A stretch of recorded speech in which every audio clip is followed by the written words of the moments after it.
Portal 3 Kingdom reprints, good thing? I have come here to chew bubblegum and kick ass. And I'm all out of bubblegum. Portal 3 Kingdoms reprints in sets. Is this a good thing? I mean, I think people like them. It does make some cards available.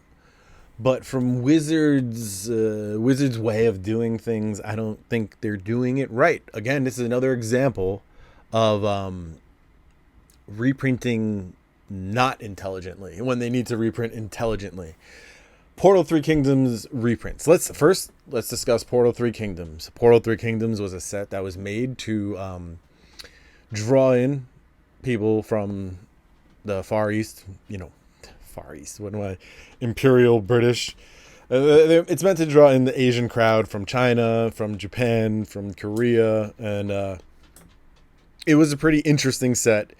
It was themed in the what's the Chinese? Anyway, it's like got all Chinese art and references to the Three Kingdoms, that whole spiel. It's interesting. It's different. The cards are now power creeped out. Like Imperial Seal is kind of just a weaker tutor than most tutors, than some of the tutors that are used. It's just kind of another, I guess. Anyway, aside from all that, like Wizards, I think they believe that putting in random Portal 3 Kingdoms cards into sets sells those sets. And it's been happening a lot recently. It started back in the day with Imperial Recruiter, and then they did Imperial Seal. Ooh, that made a big splash. Everybody thought it was going to be hundreds of dollars, but outside of the Portal 3 Kingdoms environment, again, let's go into why it was rare. Portal 3 Kingdoms was a set that was meant to bring in the Asian crowd, but the English ones are rare, right? The Asian ones aren't that rare. The English ones were meant for Australia and New Zealand, and they didn't get a huge print run. So the English ones, the print run is very rare. And that's why some of these cards even have the value that they do. You look at the Chinese version or the Japanese version, and the value just isn't the same. So when Wizards reprints, and the reason why I'm talking about this is because of a card that's coming out, that's in Mystery Boosters 2. Let's look at it. Hunting Cheetah. I mean, okay, it's another cat, basically. It's for a cat deck. It's from Portal 3 Kingdoms. It was expensive because it's a rare... No, this is uncommon.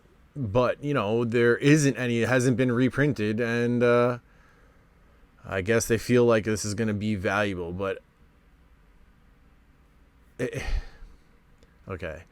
Again, this is only valuable because this is in Portal 3 Kingdoms in English. You look up the Chinese version, it's going to be a lot less. Let's look at past examples, okay? Capture of Jing Zhao. It was just reprinted in Commander Masters, I think. So it kind of impacts the old one, but not really, because the old one is rare for a reason. What is the value of the Commander Masters one? $10.52. Yeah, like, is that supposed to be a draw for the set? I don't think so. I mean, it looks like a draw at first before it's reprinted, until it's reprinted, and then everybody realizes that, oh, okay. Imperial Recruiter, again, $262 at one point. Actually, $350 at another point, and that was before it was reprinted in Masters 25 in 2019, and then it went down to $190, from $350 to $190 in a matter of, let's see, 9th January 2017 to 9th April 2018. It lost 50% of its value, and that's because of it was announced for and reprinted in Masters 25. Again, what is it? A $10 card. So it's okay stuff, but it's not the big hit that it seems at first.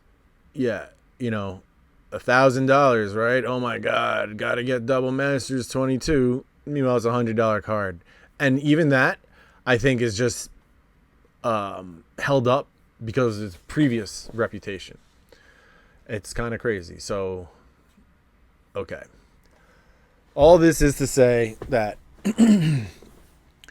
Wizards has an issue with reprinting intelligently. Sometimes they do it, but most of the times they don't. They just reprint things because they think that they're jamming value into sets.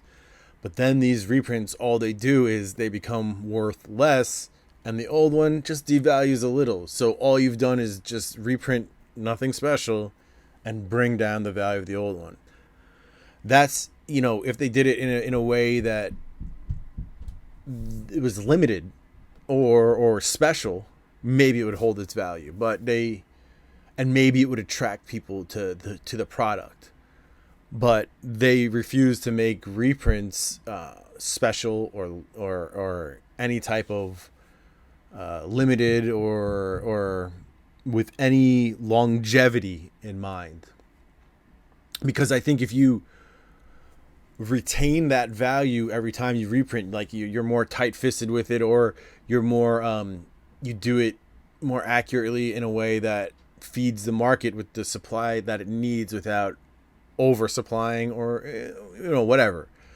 I feel like if you did it correctly, you'd create more of a market for reprints, and you'd be able to preserve that value for reusing in the future multiple times as attrition takes place and more people are attracted to the market. I don't know. I think instead of just trying to get sales for every single set, you should be trying to get sales for every single set. You know what I'm saying? Remember to like and subscribe.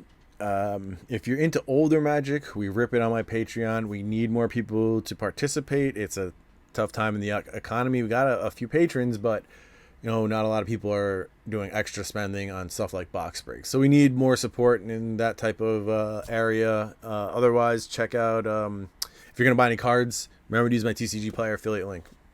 Take care. Have a lovely day. I'll catch you soon. Peace. If I can ever stop this. Game over, man.